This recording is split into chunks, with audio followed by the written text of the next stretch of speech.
Go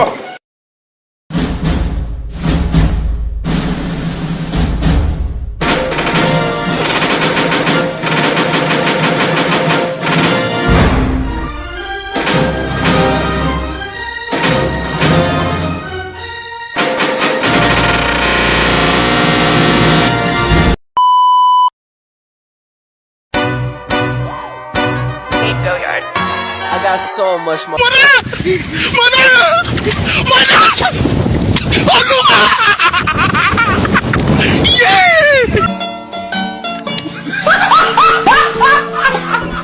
Are you ready, kids? Aye, aye, Captain! I can't hear you. Aye, aye, Captain! Oh!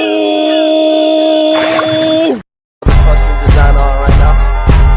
Break it down, bring it back, make it clap. I got 3 old thoughts, new guap, where that dick, bitches on my line, and you know. Assalamualaikum warahmatullahi wabarakatuh. Kembali lagi dengan saya Mei Fajar Azhara. Karena tadi saya bingung mau ngapain, akhirnya saya mengerjakan tugas aspek hukum dalam bisnis dengan dosen pengampu Bu Sri Haryanti. Dalam pertemuan kita hari ini, saya akan membahas apa sih itu waralaba dan bagaimana strategi pemasaran waralaba. Dan selanjutnya jenis-jenis waralaba, dan yang terakhir ada kerugian dan keuntungan waralaba. Nah, jangan banyak membuang-buang waktu, mari kita lanjut ke materi. Yang pertama ada pengertian waralaba atau franchise. Banyak cara yang bisa dilakukan untuk usaha atau bisnis. Salah satunya yaitu melalui bisnis waralaba atau yang dikenal sebagai franchise, yang kini menjadi salah satu usaha yang populer di Indonesia. Menurut Permendag nomor 71 tahun 2019, franchise atau waralaba adalah hak khusus yang dimiliki oleh orang perseorangan atau badan usaha terhadap sistem bisnis dengan ciri khas usaha dalam rangka memasarkan barang atau jasa yang telah terbukti dan dapat dimanfaatkan atau digunakan oleh pihak lain sesuai perjanjian. Sementara menurut Kamus Besar Bahasa Indonesia adalah kerjasama dalam bidang dengan bagi hasil sesuai kesepakatan yang mencakup dengan hak kelola serta hak pemasaran. Jadi, secara besar bisa dipahami jika waralaba merupakan bentuk kerjasama usaha antara pemilik merek dagang, produk, atau sistem operasional. Kerjasama ini didelegasikan kepada pihak kedua yang berhak mendapatkan izin untuk pemakaian merek, produk, serta sistem operasional tersebut dalam menjalankan sebuah usaha.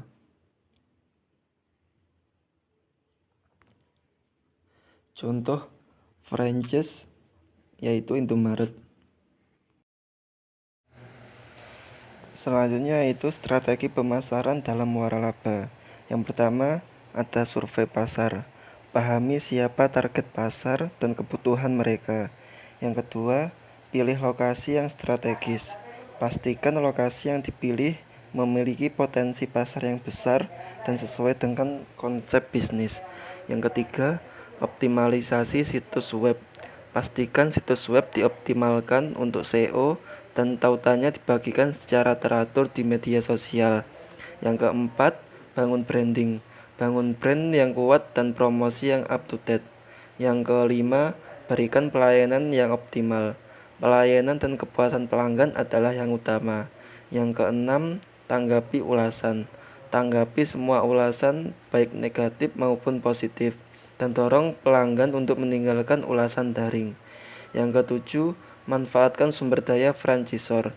Manfaatkan sumber daya yang diberikan oleh pihak franchisor seperti pendanaan, pelatihan, dan teknologi. Yang terakhir, evaluasi bisnis. Lakukan evaluasi bisnis secara konsisten. Selanjutnya ada tantangan dalam waralaba. Yang pertama, biaya awal dan royalti. Biaya lisensi awal yang tinggi dan pembayaran royalti berkelanjutan dapat menjadi tantangan utama. Royalti biasanya berupa presentasi dari penjualan kotor yang dapat mengurangi margin keuntungan.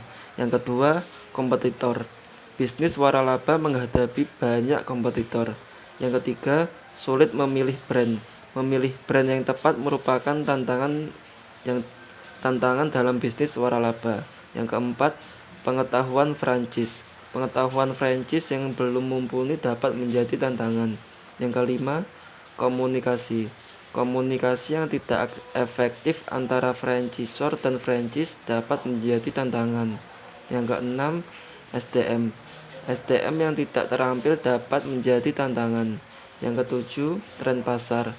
Bisnis waralaba harus beradaptasi dengan tren pasar yang berubah. Yang kedelapan, pertumbuhan pesat. Pertumbuhan yang pesat tanpa rencana yang matang dapat menjadi tantangan. Yang kesembilan, inflasi. Inflasi yang merajalela dapat menjadi tantangan.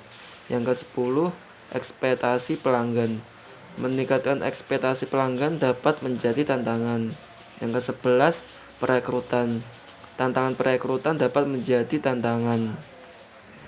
Selanjutnya ada macam-macam waralaba. Yang pertama, ada waralaba produk. Waralaba produk adalah jenis waralaba di mana pemegang waralaba mendapatkan hak untuk menjual produk-produk tertentu yang diproduksi atau disediakan oleh pemilik waralaba. Yang kedua, waralaba jasa. Waralaba jasa adalah jenis waralaba di mana pemilik merek atau sistem bisnis memberikan hak kepada pihak lain untuk menyediakan layanan atau jasa dengan menggunakan merek, sistem, dan model bisnis yang telah dikembangkan. Yang ketiga, waralaba format atau format franchise adalah jenis waralaba di mana pemilik merek atau franchise menyediakan model bisnis yang lengkap dan terstruktur kepada franchise. Yang keempat, waralaba luar negeri adalah model bisnis di mana sebuah perusahaan asing memberikan hak kepada pihak lain di negara lain untuk menggunakan merek dagang, sistem bisnis, dan metode operasionalnya. Yang kelima ada waralaba lokal.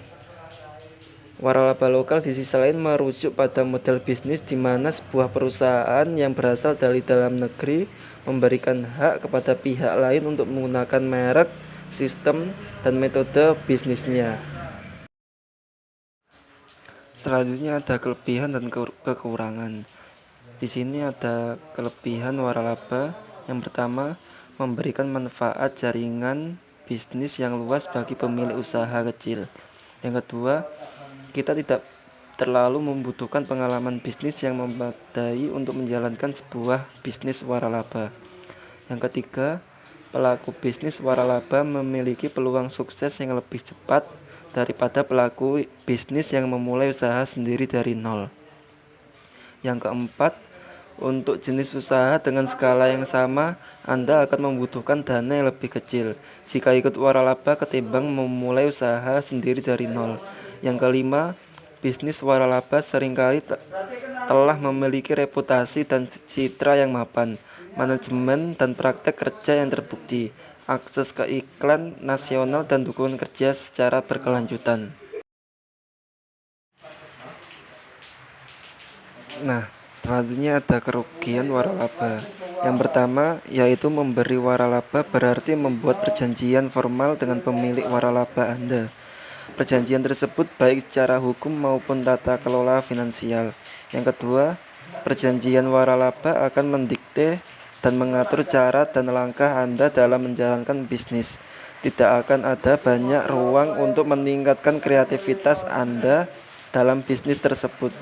Penjual waralaba biasanya akan memberikan batasan-batasan tentang di mana saja Anda boleh menjual produk-produknya, jenis produk apa saja yang boleh Anda jual, dan pemasok mana saja yang boleh Anda gunakan. Yang keempat, performa atau kinerja buruk dari pembeli waralaba lain juga akan menurunkan reputasi bisnis waralaba Anda. Yang kelima, membeli waralaba berarti Anda harus siap untuk membagi keuntungan dengan penjual waralaba lain. Terima kasih telah menonton video saya. Jika ada salah katanya, saya mohon maaf. Wassalamualaikum warahmatullahi wabarakatuh. Oke teman-teman. Terima kasih sudah menonton videonya.